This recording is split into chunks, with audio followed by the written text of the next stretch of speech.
Won't you stand by squash? Oh yeah, stand by squash. And stand by Nick as he's cooking the squash. Won't you stand by squash? Says you stand by squash. Won't you stand by squash? Baby, there ain't no squishy way out. Yeah, well, today I just wanted plain salt. So here we are. Is it kosher? Oh, yeah. Is it halal? No. I don't think it's halal. There's tons of great food that's in this region. How lucky are we to have places like this in our community? Right, but they're all different. They're all completely different.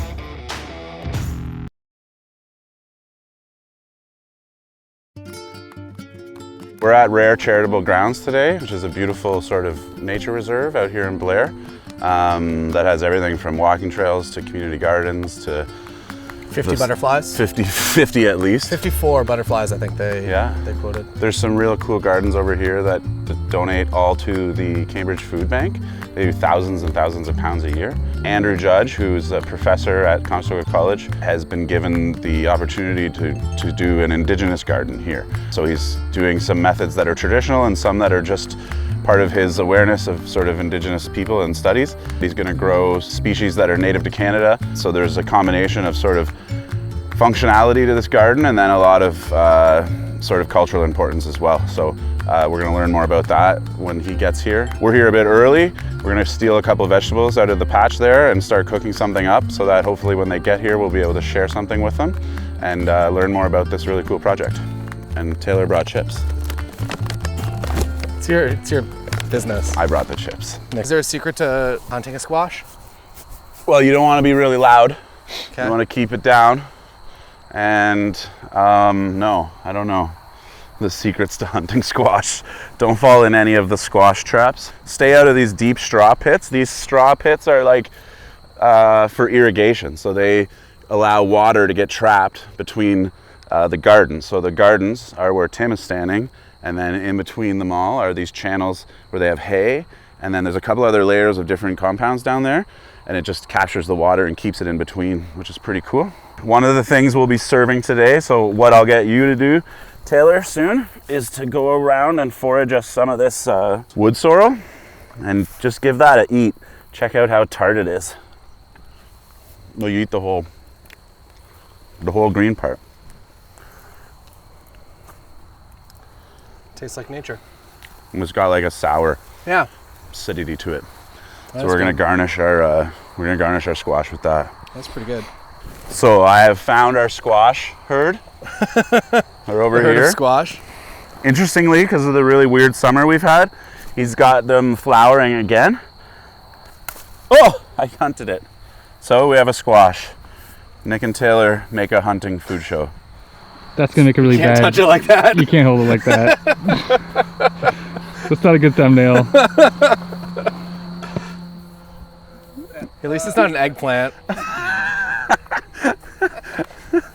Okay, so now I'm gonna cook this squash up. And we're gonna keep it pretty simple because we're in a field with limited resources here. So I'm just gonna roast it in this pan with 2 cast iron pans sort of closed up like an oven. And hopefully we end up with a good product that's not too sort of seared or burnt. I'm gonna go forage some of those tiny flowers. Here's a container.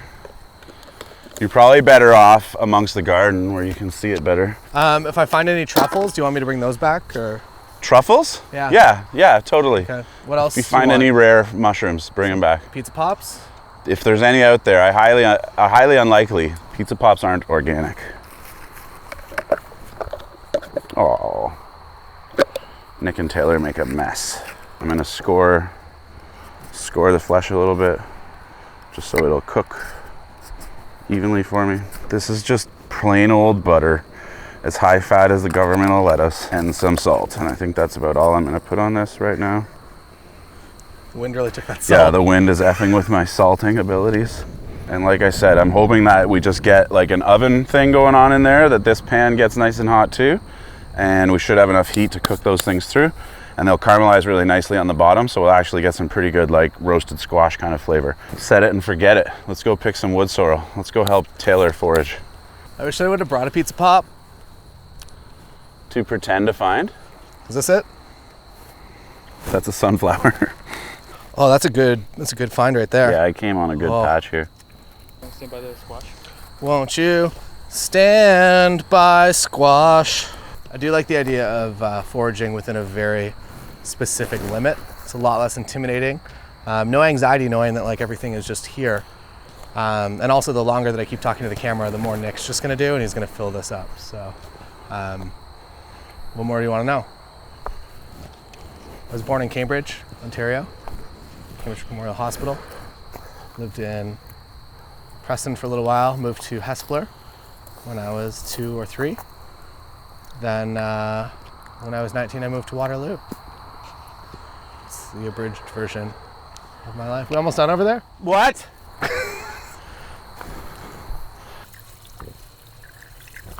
Do me next. It's like a soccer tournament all over again.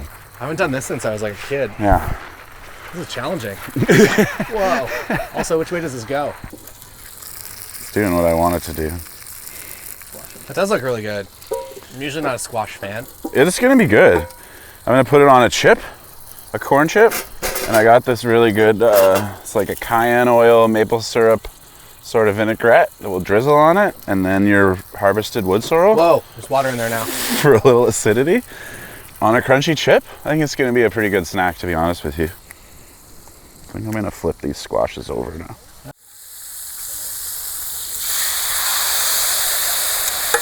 Actually, Taylor, you can help if you want to lay some chips down on the board, like a whole chip. You know, after your break, after your regulated, government-approved break is over with. Yep. Maybe you could get back to work. Fine, I'll do it. I'll show you one time, and then you can repeat it.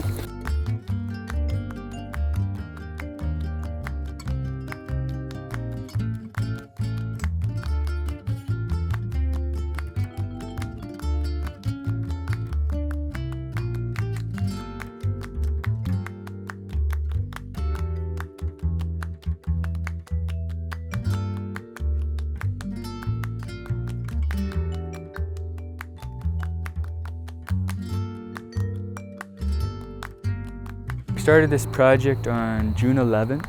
At first, we came down here and they asked me where I wanted to build it because I had to be quick. I had from June 11th to the 16th to plant because I wanted to plant with the new moon.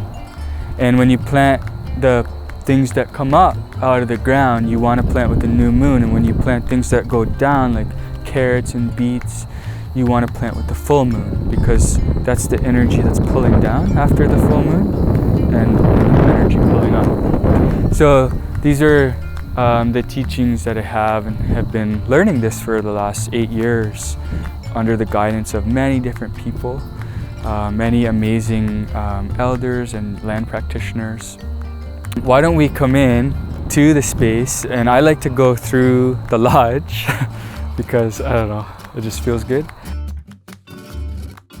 This is an irrigation channel, and this is the, well, they call it now the Fibonacci spiral. But this spiral is the basis for all life. And the mathematics that are in this spiral, and we measured it out precisely, is the basis for all life on Earth. And this channels the water all the way down, and then right here is about a 2-foot drop. And so water was really critical to this space. What I learned about the heart was that in our language, Ode is the heart. That's, you know, how we say heart, but it's not just heart. It's a pump, and it's the electricity. So it's that pumping that sacred water throughout the body, right? and it's also that, so to me, it's the connection of the fire and water that's at your center. So we have the fire and the water, and that's in our language, Ishkode is the fire. Everything beyond the circle is for future years, future planting. And so part of the methodology was thinking to future generations, thinking of future generations, and ensuring that this space could be viable for many generations into the future. We planted tobacco. I've grown tobacco probably 5 times, and I've never seen it grow like this. The leaves are just enormous. But back here we have blue corn, and I'm gonna actually harvest right now the first, hopefully it's not like some like random, it's like, oh no!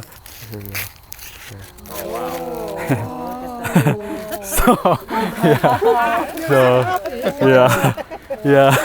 It is actually blue. Yeah, so this is true blue corn. The corn just grew so fast, it was unbelievable. Within 3 weeks it was here, within 5 weeks it was here, and you know, it's just been incredible to watch. Then there's also beans in here. The beans, I think there is a mouse that kind of liked them too. Organic butternut squash, and that's what's available to you. Nick has graciously prepared some right out of the garden today, fresh. So he just harvested it. So thank you for doing that, and you're welcome to try some. Would you like to try one? Sure. So the squash was from the garden, and then the wood sorrel as well.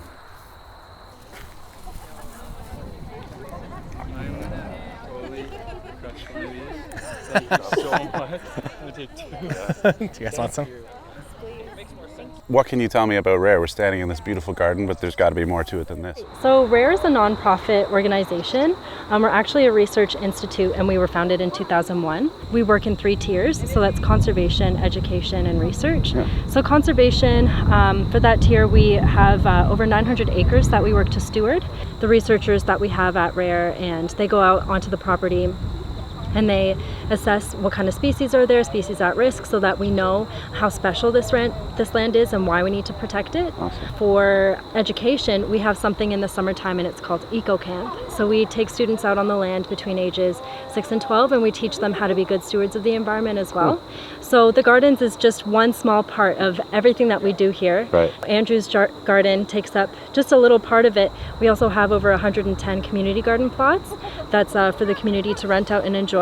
And then we also have 2 other gardens to donate food to 2 local food banks. Right, which is amazing. And how many pounds of food go to the food bank every year? Oh my goodness, the number has been growing year by year, and I think we've already surpassed last year's amount.